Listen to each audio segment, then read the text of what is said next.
नमस्कार दोस्तों, जय श्री कृष्णा, राधे राधे। स्वागत है आपका हमारे इस कृष्णा की बातें यूट्यूब चैनल पर। महाभारत के युद्ध में भगवान श्री कृष्ण अर्जुन के सारथी बने और अर्जुन को गीता का उपदेश दिया। यह उपदेश जितना उस दौरान प्रासंगिक था उतना आज भी है, क्योंकि आज के समय में मनुष्य का जीवन ही एक युद्ध बनता जा रहा है। ऐसे में आप यहां जान सकते हैं कि किन परिस्थितियों के कारण मनुष्य पाप में भागीदार बनता है और इससे किस प्रकार बचा जा सकता है। इस श्लोक में अर्जुन भगवान श्री कृष्ण से यह प्रश्न पूछते हैं कि मनुष्य न चाहते हुए भी बुरे कर्म क्यों करता है, जिसके उत्तर में भगवान श्री कृष्ण कहते हैं कि मनुष्य की वासना और निहित स्वार्थ के चलते ही वह पाप कर्म करने के लिए विवश हो जाता है। यह है सबसे बड़ा कारण पाप करने की सबसे बड़ी वजह। मनुष्य की काम भावना, किसी चीज को पाने की इच्छा है, क्योंकि काम वासना से क्रोध उत्पन्न होता है और क्रोध से भ्रम पैदा होता है, जिससे सबसे पहले बुद्धि नष्ट हो जाती है और यही मनुष्य के लिए विनाश का कारण बनती है। मनुष्य के सबसे बड़े दुश्मन भगवान श्री कृष्ण आगे कहते हैं कि जिस प्रकार धुआं अग्नि को ढक देता है, ठीक उसी तरह काम, मोह और वासना भी मनुष्य के ज्ञान को ढक देती है।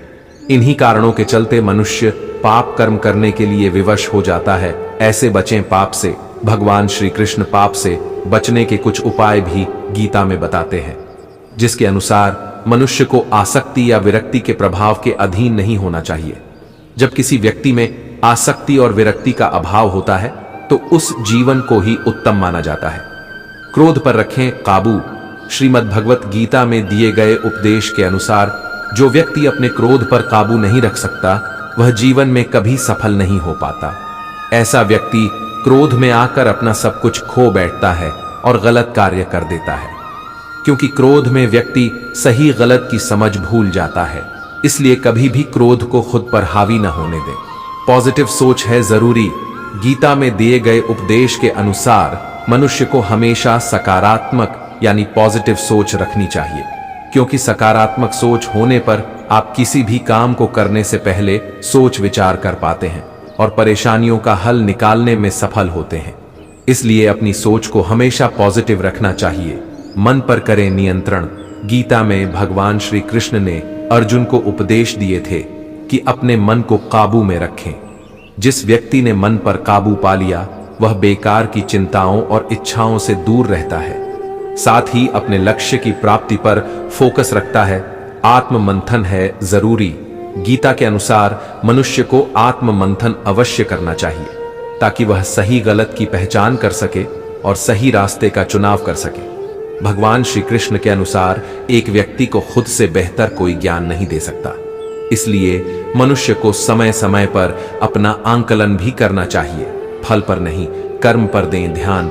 श्रीमद् भगवत गीता का यह उपदेश तो सभी की जुबान पर रहता है कि मनुष्य को फल की चिंता नहीं करनी चाहिए, बल्कि कर्म पर ध्यान देना चाहिए। हम जैसा कर्म करेंगे वैसा ही फल भी भोगेंगे। कर्म के बिना फल की अभिलाषा करना व्यक्ति की सबसे बड़ी मूर्खता है। हमारी इच्छाएं ही मूल कारण है। हमारा पृथ्वी पर वापस आने का मोह उसी का करो जिस पर आपका अधिकार है। जिस पर आपका अधिकार ही नहीं है उसका मोह भी नहीं करना चाहिए। परिवर्तन ही इस संपूर्ण संसार का नियम है। इसलिए व्यक्ति को कभी अपने वर्तमान पर घमंड नहीं करना चाहिए। गीता में लिखा है, जब इंसान की जरूरत बदल जाती है तब इंसान के बात करने का तरीका बदल जाता है। अच्छे कर्म करने के बावजूद भी लोग केवल आपकी बुराइयां ही याद रखेंगे। इसलिए लोग क्या कहते हैं इस पर ध्यान मत दो, तुम अपना कर्म करते रहो। अच्छी नीयत से किया गया काम कभी व्यर्थ नहीं जाता और उसका फल आपको जरूर मिलता है। नरक के 3 द्वार होते हैं, वासना, क्रोध और लालच। सदैव संदेह करने वाले व्यक्ति के लिए प्रसन्नता न इस लोक में है और न ही परलोक में। गीता में कहा गया है, कोई भी अपने कर्म से भाग नहीं सकता। कर्म का फल तो भुगतना ही पड़ता है। आत्मा न तो जन्म लेती है और न ही मरती है। आत्मा अमर है। हर व्यक्ति का विश्वास उसकी प्रकृति के अनुसार होता है। जो व्यवहार आपको दूसरों से पसंद ना हो, ऐसा व्यवहार आप दूसरों के साथ भी ना करें। शिक्षा और ज्ञान उसी को मिलता है जिसमें जिज्ञासा होती है। जो कर्म को फल के लिए करता है वास्तव में ना उसे फल मिलता है ना ही वो कर्म है। मौन सबसे अच्छा उत्तर है किसी ऐसे व्यक्ति के लिए जो आपके शब्दों को महत्व नहीं देता है। जो दान बिना सत्कार के कुपात्र को दिया जाता है वह तमस दान कहलाता है। गीता में कहा गया है, जो इंसान किसी की कमी को पूरी करता है वो सही अर्थों में महान होता है। मेरा तेरा, छोटा बड़ा, अपना पराया, मन से मिटा दो, फिर सब तुम्हारा है और तुम सबके हो। जीवन न तो भविष्य में है न अतीत में, जीवन तो इस क्षण में है। कर्म के बिना फल की अभिलाषा करना व्यक्ति की सबसे बड़ी मूर्खता है। हमारी इच्छाएं ही मूल कारण है हमारा पृथ्वी पर वापस आने का। गीता में कहा गया है कि हर व्यक्ति को अच्छे के साथ अच्छा बनना चाहिए, लेकिन बुरे के साथ बुरा नहीं बनना चाहिए। भगवान श्री कृष्ण कहते हैं कि हीरे से हीरा तो तराशा जा सकता है, लेकिन कीचड़ से कीचड़ साफ नहीं किया जा सकता। इसलिए अपने आचार विचार हमेशा एक से रखने चाहिए। गीता में भगवान श्री कृष्ण ने हर व्यक्ति के लिए 5 गुण बताए हैं जो होने जरूरी हैं। गीता के अनुसार हर व्यक्ति में शांति, सौम्यता, मौन, आत्मसंयम और पवित्रता जैसी चीजें होनी चाहिए। ये 5 चीजें मन को अनुशासित करती हैं। भगवान श्री कृष्ण के अनुसार हर व्यक्ति में ये सारे गुण होने चाहिए, तभी वह सही मार्ग पर चल सकता है। गीता में भगवान श्री कृष्ण कहते हैं, हर व्यक्ति का भाग्य ही उसके अतीत के कर्मों का फल होता है। हम आज जो कर्म कर रहे हैं वो ही हमारे आने वाले कल को निर्धारित करेंगे। इसलिए व्यक्ति को हमेशा अच्छे कर्म करने चाहिए। गीता में कहा गया है कि कोई भी किसी व्यक्ति का भाग्य नहीं बदल सकता है, लेकिन अच्छी प्रेरणा देकर उसका मार्गदर्शन किया जा सकता है। भगवान श्री कृष्ण के अनुसार जीवन में कभी मौका मिले तो सारथी बनना स्वार्थी नहीं। भगवान श्री कृष्ण के अनुसार अहंकार मनुष्य से वह सब करवाता है जो अंत में उसी के विनाश का कारण बनता है। इसलिए मनुष्य को कभी भी अहंकार नहीं करना चाहिए। सुखी जीवन के लिए जरूरी है कि आप जल्द से जल्द अपना अहंकार त्याग दें। भगवान श्री कृष्ण कहते हैं, कर्म वो फसल है जिसे इंसान को हर हाल में खुद काटना ही पड़ता है। इसलिए हमेशा अच्छे बीज बोए ताकि फसल अच्छी हो। भगवत गीता में कहा गया है कि मनुष्य को हमेशा अपने धर्म के अनुसार ही कर्म करना चाहिए। इसके जरिए भगवान कृष्ण मनुष्य को यह बताना चाहते हैं कि हर मनुष्य को धर्म के अनुसार ही कर्म करना चाहिए। यानी कोई विद्यार्थी है तो उसका धर्म केवल शिक्षा प्राप्त करना है। यदि कोई सैनिक है उसका धर्म देश की रक्षा करना है। भगवत गीता में यह भी कहा गया है कि श्रेष्ठ मनुष्य को हमेशा मधुर व्यवहार करना चाहिए। इसका अर्थ है कि जो व्यक्ति किसी बड़े पद पर बैठे हैं उसे अपने पद की गरिमा को ध्यान में रखते हुए मधुरता के साथ पेश आना चाहिए, क्योंकि आप सामान्य व्यक्ति के आदर्श हैं और आपने व्यवहार को वह अपनाने की कोशिश करते हैं। काम, क्रोध और लोभ ये 3 प्रकार के नरक के द्वार हैं और जो व्यक्ति इन्हें अपनाता है उसका नाश होता है। इस उपदेश का अर्थ है कि मनुष्य को हमेशा काम, क्रोध और लोभ से दूर रहना चाहिए। ये तीनों चीजें मनुष्य को बर्बाद कर सकती हैं, इसलिए समय रहते ही इनका त्याग कर देना चाहिए। भगवत गीता में भगवान श्री कृष्ण ने अर्जुन से कहा कि मनुष्य को चाहिए कि वह संपूर्ण इंद्रियों को अपने वश में कर ले, क्योंकि जिस पुरुष की इंद्रियां उसके वश में होती हैं उसकी बुद्धि भी स्थिर होती है। यहां इंद्रियों का तात्पर्य है जीभ, त्वचा, आंख, नाक और कान से है, क्योंकि इन सभी इंद्रियों के माध्यम से मनुष्य तमाम सांसारिक सुखों को भोगता है। गीता में दिए गए उपदेश के अनुसार कर्म न करने का आग्रह त्याग कर यश अपयश के विषय में संबुद्धि होकर योग युक्त होकर कर्म कर समत्व करने को ही योग माना गया है।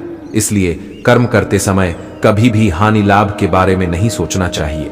गीता में भगवान श्री कृष्ण कहते हैं कि केवल पैसों से आदमी धनवान नहीं होता है, बल्कि असली धनवान वो है जिसके पास अच्छी सोच, मधुर व्यवहार और सुंदर विचार होते हैं। इतना कमजोर मत बनो कि कोई आपको तोड़ सके, बल्कि इतना मजबूत बनो कि आपको तोड़ने वाला खुद ही टूट जाए।